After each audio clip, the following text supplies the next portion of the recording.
প্রিয় বন্ধুরা, এই যে আমার সামনে যে বক্সটা দেখতে পাচ্ছেন, এটা হচ্ছে একটা টাকার মেশিন। আজকে অচল হয়ে গেছে, তাই প্রবাস থেকে পাঠিয়ে দেওয়া হয়েছে। প্রিয় বন্ধুরা, আপনারা অনেকেই জানেন না, আবার অনেকেই জানেন যে গত 2 দিন আগে আমার ভাতিজা মারা গেছে। তো সেই ভাতিজার লাশটা এই কফিনে বন্দি করে বন্দি আছে। এখনই আমি সেই লাশটা ওপেন করব। আপনারা যদি ভিডিওটা শেষ পর্যন্ত দেখে যান তাহলে অবশ্যই দেখতে পারবেন। এটা হচ্ছে আমার বড় ভাইয়ের ছেলে, যে ছেলেটা একটা দুর্ঘটনায় মারা গিয়েছে, একটা অ্যাক্সিডেন্টে মারা গিয়েছিল বিদেশের মাটিতে একটা কোম্পানিতে কাজ করার সময়। তেনার শরীর থেকে গলাটা আলাদা হয়ে গেছিল, 2 খণ্ড হয়ে গেছিল। তারপর সেটাকে পোস্টমর্টম করে একসঙ্গে করে আজকে কিন্তু পাঠিয়ে দেওয়া হয়েছে।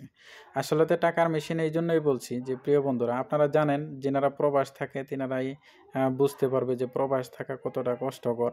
আর যেনারা বাড়িতে থাকে তেনারা কিন্তু প্রবাসের কষ্টটার কথা কখনো বুঝতে পারবে না।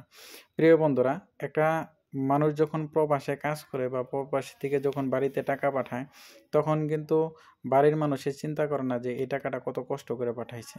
বাড়ির লোকে কিন্তু যখনই প্রবাসে থাকা মানুষকে ফোন দেয়, তখন কিন্তু নিজের টাকার কথা বা নিজের জরুরতের কথা, নিজের ঘরবাড়ির খরচের কথা এবং স্কুলের ফিসের কথা, ভাইয়ে ফোন দেয় স্কুলের ফিসের কথা, বোনে ফোন দেয় স্কুলের ফিসের কথা। মূলত কথা হচ্ছে যে প্রিয় বন্ধুরা, যে প্রবাসে থাকা মানুষকে যারাই ফোন দেয় ফ্যামিলির সাইডের থেকে, তারাই কিন্তু একটা যে ইম্পর্টেন্ট থাকে সেটা হলো যে কোনো যখন প্রয়োজন হয়, টাকার যখন প্রয়োজন হয়, তখনই কিন্তু তেনাকে ফোন দেওয়া হয়। প্রিয় বন্ধুরা, সেই জন্যই আমি বলছি যে আজকে টাকার মেশিন বিদেশের মাটিতে অচল হয়ে গেছে, সেই জন্যই কিন্তু আজকে বাড়িতে পাঠিয়ে দেওয়া হয়েছে। প্রিয় বন্ধুরা, বিদেশ যখন থাকে তেনারা কিন্তু অনেকটা বাড়ির কথা চিন্তা করেই কিন্তু এতটা সময় বিদেশ থাকে।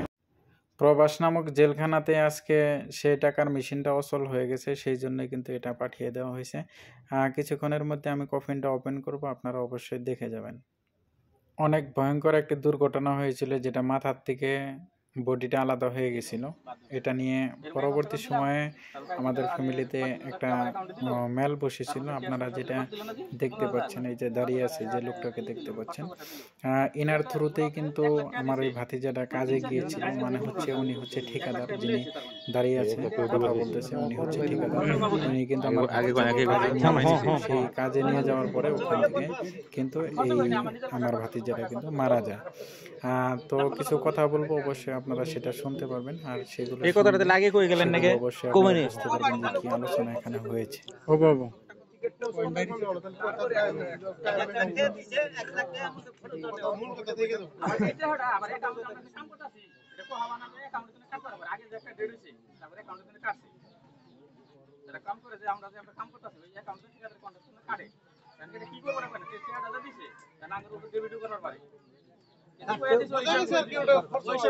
খরচের বাবদ দিছে ওটা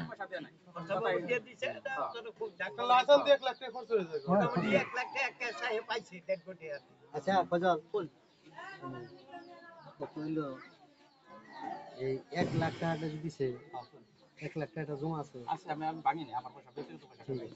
এই 1 লাখ টাকাটা দিছে ওই বাচ্চাটা সৎকার করবার জন্য। মানে সৎকারই ওটা আমরা যে মুন্সি ফকির খাওয়াই ওইলার জন্য তো দিছে। আজকে কিছু খরচ আছে, এই 1 লাখ টাকাটা কেস আছে। আর এই যে আনার তোমরা যে নিয়ে এলে, এই খরচটা কেটে দিছে না, হেডে জানবার চাইছি আমি, তো জানি না। ঠিকাদার ব্যাংকে ছেড়ে হ্যাঁ আচ্ছা যাই হোক, এখন বুঝা গেলাম। আচ্ছা এটা পরেকার কথা। এখন কথা হলো কি, বাদকে বাদ কোনো কথা বলে তো সমস্যার সমাধান হবো না, রাগারাগি করলে সমস্যার সমাধান হবে না। আমি কালকের থেকে ফোনে না হইলে পারে 100 বার ফোন হইতেছে অনেক বই এনে অবস্থা আমি বাইরে যাই কিন্তু 18 বার কল করছি আমার মোবাইলের সাইডে। হ্যাঁ কিন্তু আমরা এনে বইছি। হ্যাঁ যাই হোক, এখন আমি দেখ তুই আমার স্বাস্থ্য ভাই, এইটা হইলো আমার মামাতো ভাইয়ের ফোলা, আমার মামাতো ভাইয়ের ফোলা। কথা মানে কোনো ইয়ের কথা না, তুইও যেতানি আপন, হ্যাঁ হেতানি আপন, হ্যাঁ যেতানি পর, তুইও হেতানি পর, দুজন মানুষের ছাড়ার নাই বলে কিছু না। আমি তো তোর কাছে হাজার হাজার বার কিছু কিচ্ছু নাই। হ্যাঁ ওরে দিলাম মাটিয়েছে, তা ওর নামে নেই। যাই হোক এইখানে আছে এখন পোলা তো এটা যদি এখনকার হ্যাঁ তোরে নাজিরে মারি বা কিবা করি আমরা রাগে স্যার এই পোলা আর ঘুরাবো না, এই নিয়ে আজ ভিতরে গেছে এটা ঘুরে নালি শেষ। এটা তো আমরা পেকেই জানি। এখন কত হইলো, হ্যাঁ 1 লাখ টাকা দিয়ে দিছে কোম্পানির তরফের থেকে, তোর তরফের থেকে 1 লাখ, হ্যাঁ এই 2 লাখ।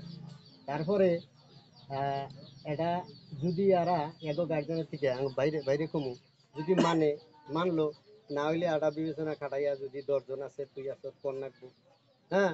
তারপরের কথা হইলো কি, এই আবক্কার বা এনুকার যে কোনো মানুষ একটা যদি পাঠাই এই কোম্পানির পয়সা ড্র করবার নিকে, যে আমরা কিছু পয়সা আমি তো ভাবি যে তোর ছাড়া এটা কি পারবো না, নাজির ছাড়া। তার কারণ আমি যদি অনুযায়ী 1000 কই আমার কেরা আন্নে কেরা আমি তো চিনি না, কিন্তু নাজির রেতে কথা কোন রাখবো না যে তুমি কেরা।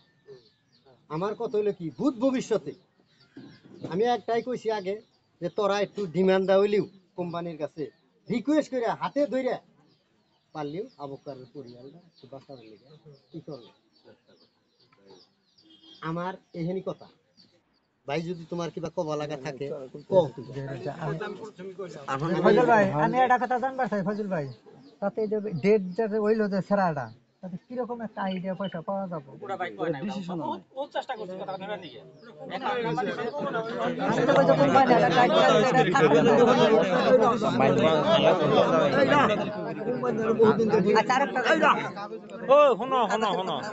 কাগজ এটা বাদে রোড এটা দিছ দিলে হিডা এনে কাগজ এটা বাদে বড় কম বয়স নাই তো কি তার বেজাল বেশি ঠিক আছে ভাষো কো সাধারণ ভাই কম তো বুঝছ না শোনো যখন তো মরে কোম্পানি কি অ্যামাউন্ট পায়, মানুষ তো মরছে তো আর তোমার কোম্পানি আমরা চিনি না কোম্পানি চিনি না এই ফুটবল দাও দেখতে হাল্লা করো। এই রাও সেটা ওড়ো কোম্পানি আমরা চিনি না আরাগারা কথা কভার দাও তুমি চুপ করে থাকো আরাগারা কথা কভার দাও হাল্লা করে ওড়ো কি গো ফোন কোম্পানি লাইন বাদ দিন ওরা কথা কব কভার দাও কই গো সবাই কই হবে তুমি ধমকাও কে রে কভার না কভার দাও তুমি চুপ করে থাকো একটা কোম্পানিতে কাম করে না একটা রেস্টুরেন্ট আছে 50 জন ও যে বয়সের মাথা মারছ কে বয়সের মাথা মারো ঠিকাদার রে বয়স নাকি ঠিকাদার মাথা মারো এ হুন লেবারে কথা থাকে মানে কত ফ্যামিলি এলা মাসে একটু বেশি বাল বাচ্চা থাকে তারপরে একটু বেশি ঠিক আছে এই ব্যবহার করে না অ্যামাউন্ট একটু কম আমরা যেটা জানা হিসাবে ব্যবহার করে পুরো ফ্যামিলি নাই বাচ্চা নাই এনকা কি অ্যামাউন্ট করে আমি কই না আরে কই নাই কিন্তু যেটাই হোক পয়সাটা পাওয়া যাচ্ছে তোমরা কাগজপত্র আশাবাদ দিবে পয়সা যাই হোক পয়সা তোমরা যেটা অ্যামাউন্ট কে রাতে দেবো না তোমরা জানবে না অ্যাকাউন্টে তার বাবা ডাকবো তার অ্যাকাউন্টে দিব কোম্পানিতে দেবো না ঠিকাদারে দেবো না কেউ বাইরে দেবো না যার অ্যাকাউন্টে দিচ্ছি গার্জিয়ানের এই লালসানের বাপ কেরা মা কেরা তার অ্যাকাউন্টে যাবো যাই হোক এটা কথা ক্লিয়ার হইলো, ক্লিয়ার দেখি কি জানি তাই কম কম গঠনমূলক কথাটা মানে কথা চাইলে যে সব দেখা হইলো তেমন লাস্টটা হইছে আচ্ছা সময় খালি সময় তো বইয়া এখন ওটাই কম আর কি ঠিক আছে সময় যাব ঠিক আছে কথাটা রয়ে যাব।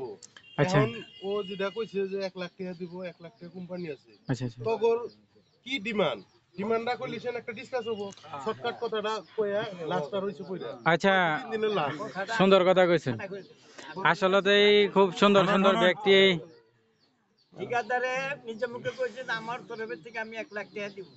এখন 11 গার্জিয়ান মাস্টারও কইছে সাজান বেটি কইছে যে মেজন্ত কইছে যে আমনে গার্জিয়ান একর যে আমনে তরফের থেকে আমি কি কবাই, কিন্তু কোনো কথা থাকে কই বলতাম না।